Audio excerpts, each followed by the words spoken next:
बाजाओ पाकिस्तान। जी हां, सामा सेक्टर के आखिरी गांव मलाड में ज्यादातर लोग अपने घरों को छोड़कर सुरक्षित जगहों पर जा चुके हैं। गांव के घर खाली हैं और वहां रूह को कपा देने वाला सन्नाटा पसरा हुआ है। हालांकि कुछ लोगों ने बंकर में शरण ली है।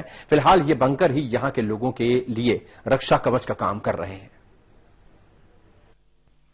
इस समय हम सांबा के बिल्कुल फॉरवर्ड पोस्ट के बंकर्स में हैं। आप मेरे साथ ये देख सकते हैं, ये जो क्षेत्र है यहां से बाहर नजर रखने के लिए ये बनाया गया है। जब भी इस गांव में कभी पाकिस्तानी फायरिंग बढ़ जाती है तो यहाँ के लोग अक्सर इसी बंकर में आकर शरण लेते हैं, ताकि ये जमीन के अंदर है, ये मेरे अगर आप दुखें तो ये बिल्कुल बाहर नजर रखने के लिए ये बनाए गए हैं, ताकि जो यहाँ छिपे हों उनको बाहर की परिस्थितियों का अनुमान रहे। मेरे साथ इसी गांव के एक युवा हैं। मैं आपका नाम क्या है? जी अनिल। अनिल, आप इसमें बंकर में क्या कर रहे हैं अपनी रात? यहाँ पर मेरी भैंसें वगैरह हैं। तो आप सारे यहाँ से भाग गए हैं, गांव में बिल्कुल अंधेरा है, आप इस बंकर में क्यों रुक गए हैं? जी मेरी गाय भैंसें यहाँ पर हैं तो मैं इनके लिए रुका हूँ, कहीं ये गोली का शिकार न बन जाए। तो अक्सर सभी लोग यहाँ से पलायन कर चुके हैं, लेकिन कुछ लोग सिर्फ अपने मवेशियों की वजह से यहाँ रुके हैं ताकि उनका पोषण पूर्ण रूप से हो सके। मैं आपको इस बंकर की भी पूरी स्थिति बताता हूँ। जैसे ये बहुत अच्छी तरह प्रकार से बना होता है, एक एल शेप में होता है, ताकि वहां पर अगर कोई यहाँ खड़ा हो तो अगर गोला आकर गिरे तो यहाँ के लोग उससे प्रभावित ना हो।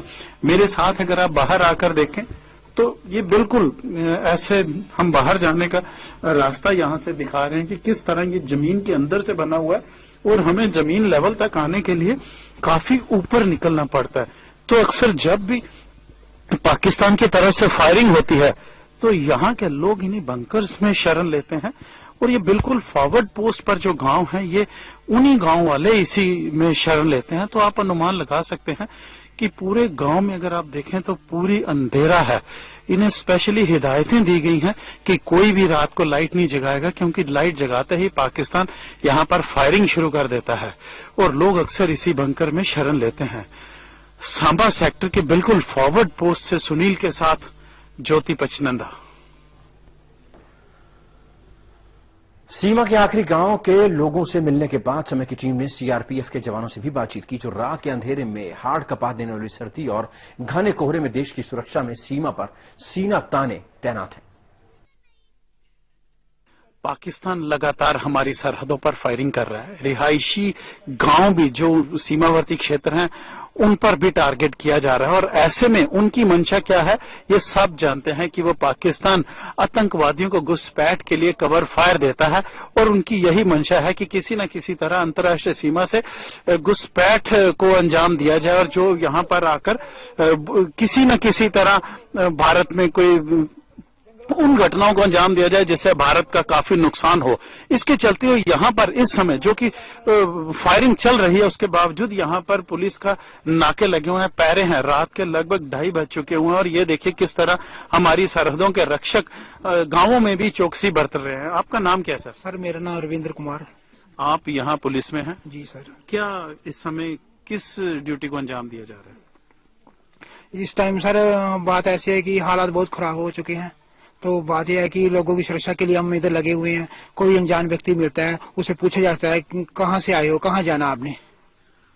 मेरे पीछे एक और जवान है, आपका नाम क्या है? मेरा नाम सरबजीत सिंह है। सरबजीत जी, आप इतनी घने कोहरे में इतनी कड़कती सर्दी में हमारी सरहदों की रक्षा कर रहे हैं, क्या आपको लगता है कि पाकिस्तान घुसपैठ में सफल हो पाएगा? नहीं, ऐसा तो नहीं हो सकता है क्योंकि काफी फोर्स लगी हुई है यहाँ पे। हर एक फोर्स अपना अपना काम कर रही है।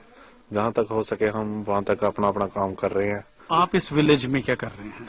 हम यहाँ पे हमारी पेट्रोलिंग लगी हुई है, बाकी इन पब्लिक की हमारी रक्षा करने के लिए हम पूरे राउंडिंग लगा रहे हैं इस विलेज में।